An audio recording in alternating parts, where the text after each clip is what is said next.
NBS Studios Bumble.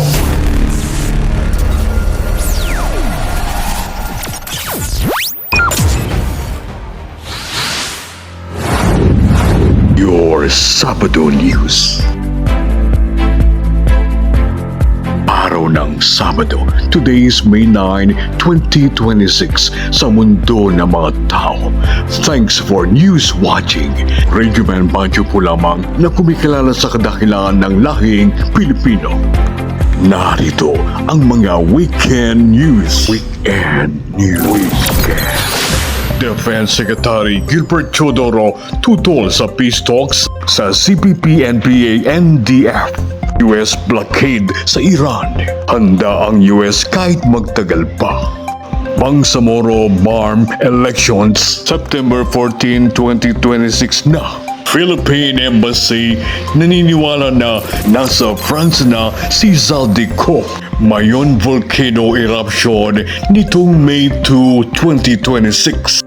At mga pulis kinasuhan ng Internal Affairs Service o IAS ng PNP. Narito ang mga detalye sa ating balitang nasyonal.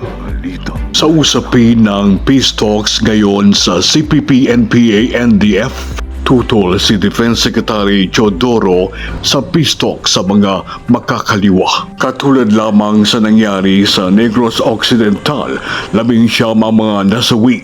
Ayon pa sa Defense Secretary, ang bansa ay tahimik. Sila lamang ang gumagawa ng gulo.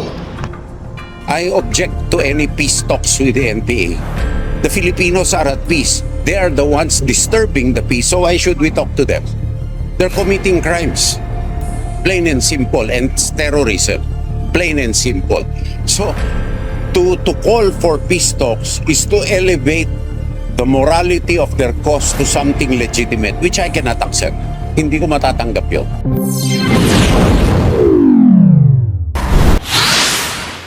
Sa balitang international, handa ang Amerika na tumagal ang blockade sa Iran sa Strait of Hormuz kahit na umabot pa ng ilang buwan ang blockade. Itong dahilan ng pagpapalawig ng US sa ceasefire hanggang pumayag ang Iran sa gusto ng US na uminto na sa paggawa ng nuklear at tuloy ang pagbabantay ng US Marines sa mga pumapasok at lumalabas na mga barko sa strait. Nawawalang $500 million na kita kada araw ng Iran na posibleng magpapabagsak sa ekonomiya ng Iran. Hello, I'm your good bacteria. Hey, I am your bad bacteria. Bibigyan kita ng mga sakit. Heto ang kakampi ng mga good bacteria. Biomedra.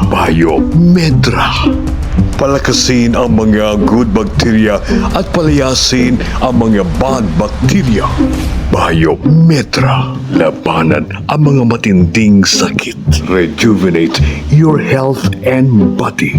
Now available symbiotic at feed coffee. Biomedra. No approved therapeutic claims. Maging blooming araw-araw.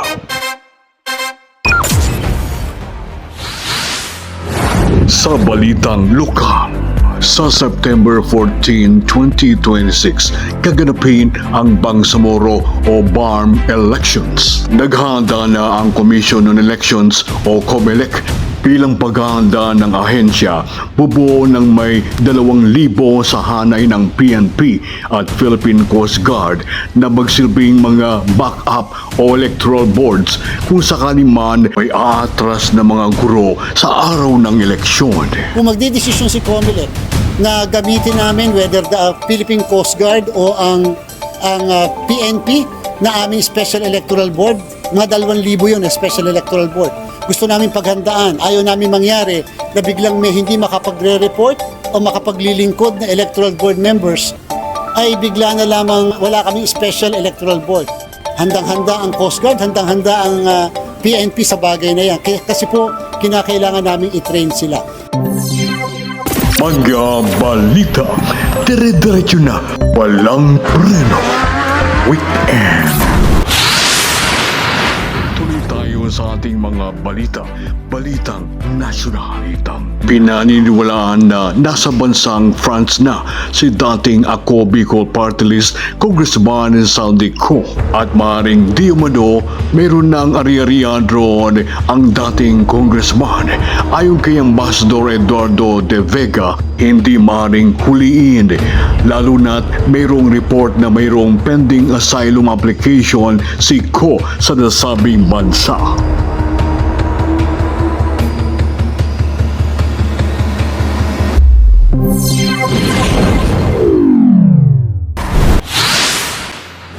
Sa balitang lokal, sa matagal na pag-alborotoo ng Bulkang Mayon sa Bicol Region, nasa day 116 na nitong May 2 araw ng Sabado. 51 barangay na ang apektado sa nasabing pagputok ng bulkan.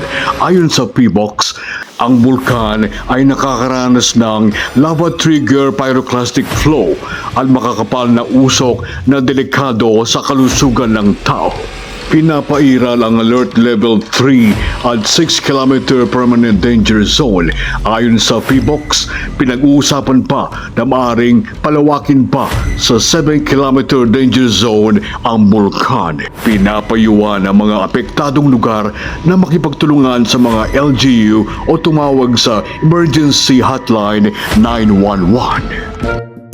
Hello, I'm your good bacteria. Hey, I am your bad bacteria. Bibigyan kita ng mga sakit.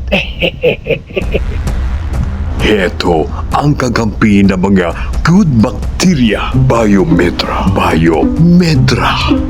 Palakasin ang mga good bacteria at palayasin ang mga bad bacteria. Biometra. Labanan ang mga matinding sakit. Rejuvenate your health and body. Now available symbiotic at feed coffee. Biometra. No approved therapeutic claims. Maging blooming araw-araw. Weekend News. At sa ating huling balitang nasyonal. Sa hanay ng kapulisan sa PNP Internal Affairs Service o PNP IAS, sa nakarang taon 770 ang mga kinasuhan mula sa January to March 2025. Samantala, 1,048 nitong nakaraang January to March 2026 ang kinasuhan ng administratibo sa mga pulis na abusado. Ang mga ito ay papatawan ng parusa ayon sa magiging hatol ng court martial. Maaring masuspindi, masibak sa tungkulin, maaring mawalan pa ng benepisyo at mabaliwala lahat ng kanyang serbisyo.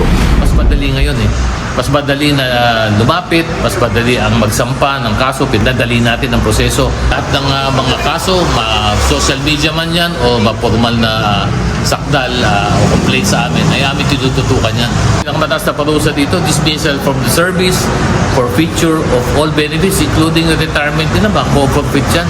Kaya mahirap talaga ang mapatawan ng penalty na dismissal sapagkat walang makukuha ang ating kapulisan kahit na gaano katagal ang kanyang servisyo.